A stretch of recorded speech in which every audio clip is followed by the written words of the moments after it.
Good morning. Thursday, February 1st, 2024. Out here near the mountain bike trails out here in Warriors Path, doing some bird watching.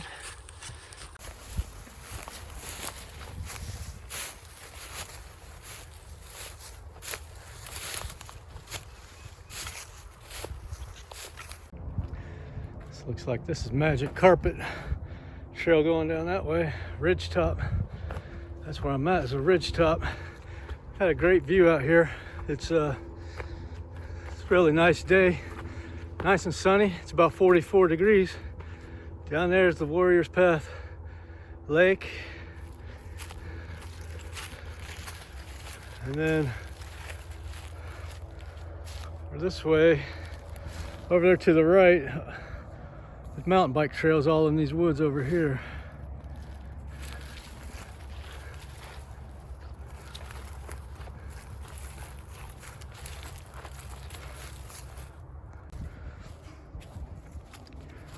We'll just go into the woods here on this ridgetop mountain bike trail.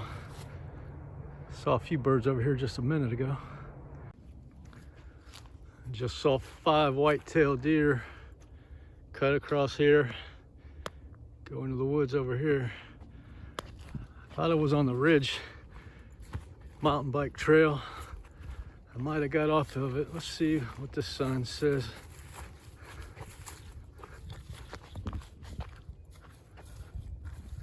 It's got an arrow going that way. Okay. I think this ridge trail just cuts back and forth across this power line easement here. There's a couple of them deer I saw just a few minutes ago. Yeah, they're right down in there.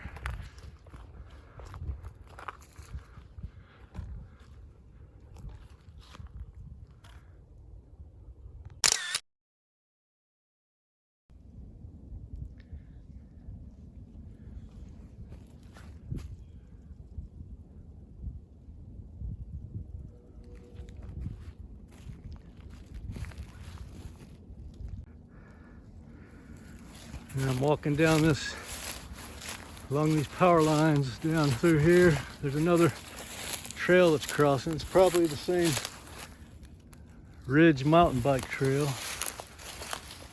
Those deer kind of follow me. I just saw one running down the hill over there. If we go far enough this way, we'll run into a little bit of the water, a little bit of the lake up over that next hill over there, I think. Let's see what that sign says right there.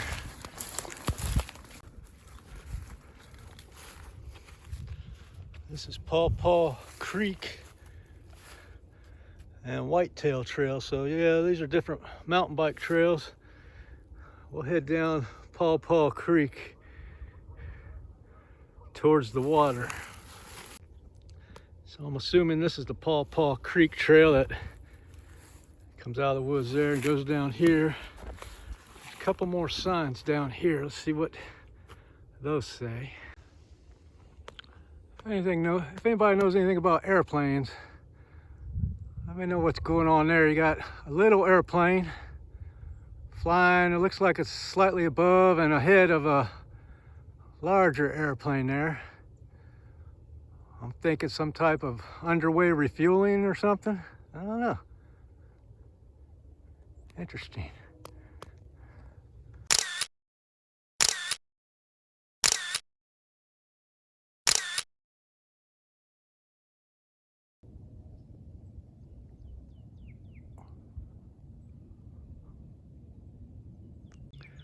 There must have been 100 little birds in this little field right here. They would pop up and fly away one at a time. I didn't get a picture of one of them. They just very sneaky little things. Let's see what these signs over here says. Okay, you got one sign says Paw Paw Trail goes that way. And that sign says the Boneyard going that way. We're going straight ahead though. I just got a shot of one of those little birds. Looked like some kind of little sparrow.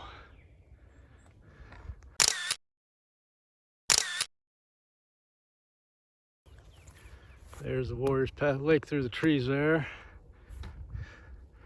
There's where we came from. And there's where we're going, up over this next hill. So over this little hill, a couple more signs. Got Rock City that way, Whitetail that way. We're going to Whitetail. Guess we got one more little hill to climb before we reach the water.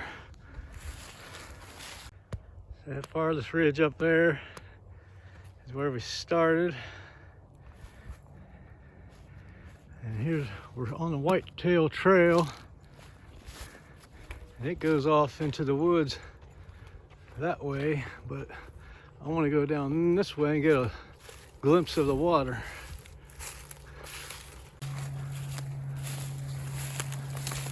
There's the water. There's a boat over there.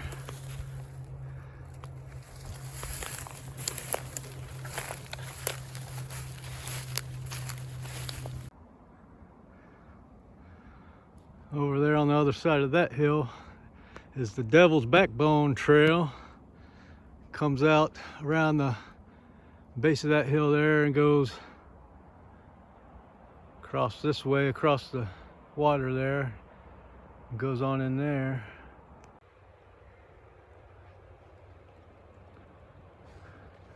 I think there's some falls or some rapids over there. I hear them, but I can barely see some whitewater through the trees there. That's a hike for another day. Probably go down Devil's Backbone there and walk across there. Check out in that area. There's a nice little cove here.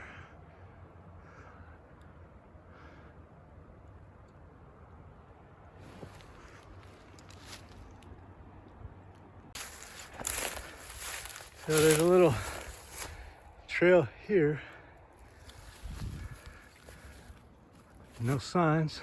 I'm gonna just go in over this way, see where it goes.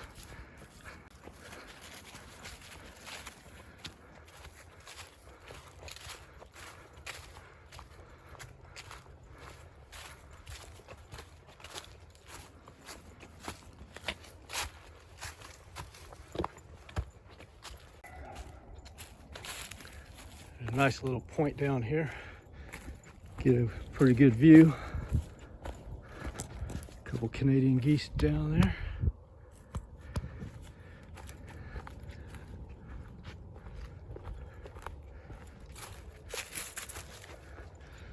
See, over there is Devil's Backbone. And there's the inlet to the little cove. That bridge down there is Fall Creek Road. Across the water there, there's the lake trail. Goes around the campground over there at Warriors Path.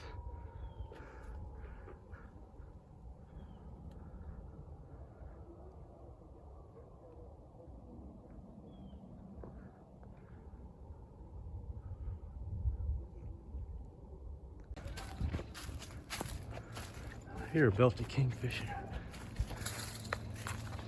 Somebody down there kayaking on the lake there.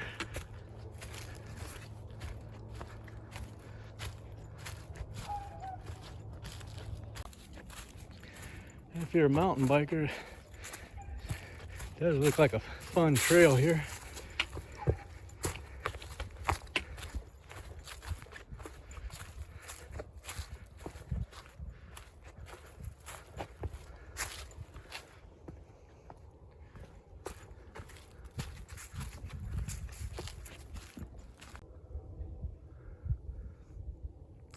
That belted kingfisher was right here and it took off.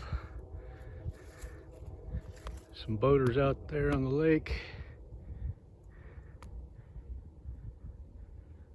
Over there's the Duck Island walking path at Warriors Path State Park.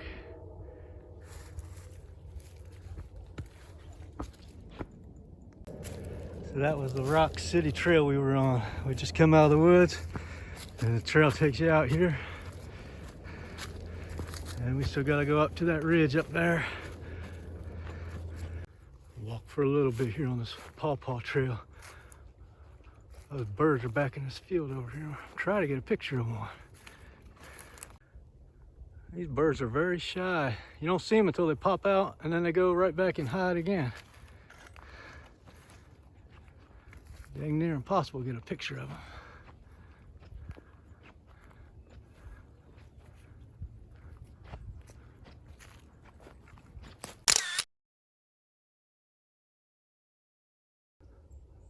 There's another little bird up here flitting in these trees. I'm trying to get a shot of that, but he keeps moving around. So the Pawpaw Creek Trail goes up that way and around that way, and then Lake Road, Boneyard, and Whitetail, that's where we just came from. So we'll follow this Pawpaw Creek up the hill.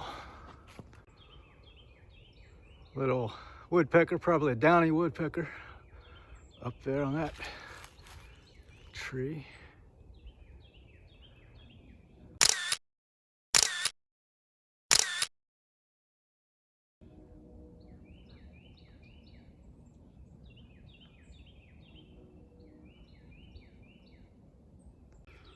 Over on this side is an old gully, some kind of creek or something, creek bed. There's not much water in there right now, but it looks like it probably gets some use. It's damp in there.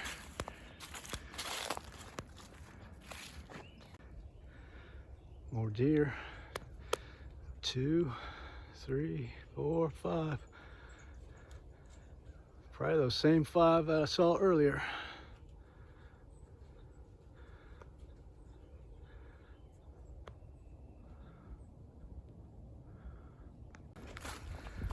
So this Pawpaw Trail we're on is coming out back into the power lines here. Still got to go up over that ridge there. We're going to follow this trail. Now, here's a road here. Zip line up that way. Whitetail Loop is that way. And then this road goes that way. But we're on this trail, which I believe is the Pawpaw Trail. And we're trying to head up the hill back to the top of that ridge. But we're not going straight up. We're meandering. There's a little woodpecker up there in this. I don't know, I'm terrible at identifying trees. Some type of evergreen, pine tree, or hemlock, or something like that.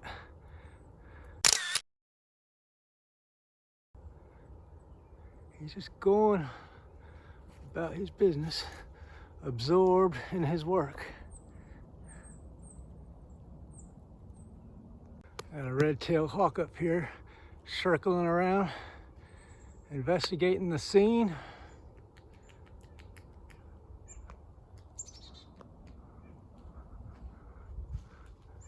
He's probably eyeing all these little birds here.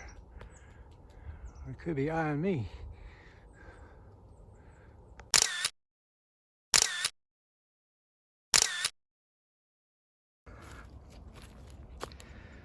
Saw somebody walking over there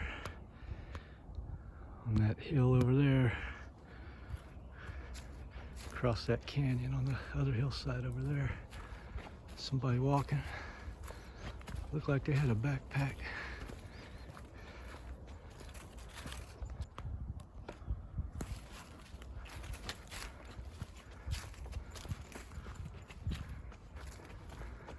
What?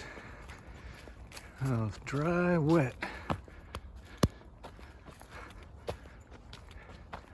guess if you want a wet mountain bike ride,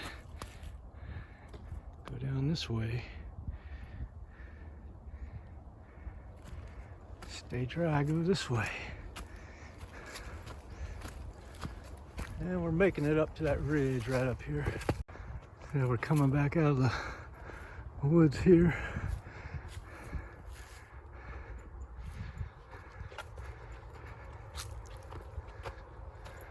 I think the ridge is up there. We kind of passed it up. So I gotta walk up that way a little bit now. There's this fawn loop. Probably an easy one. That's probably this one right here. And this sign here says fawn loop yield.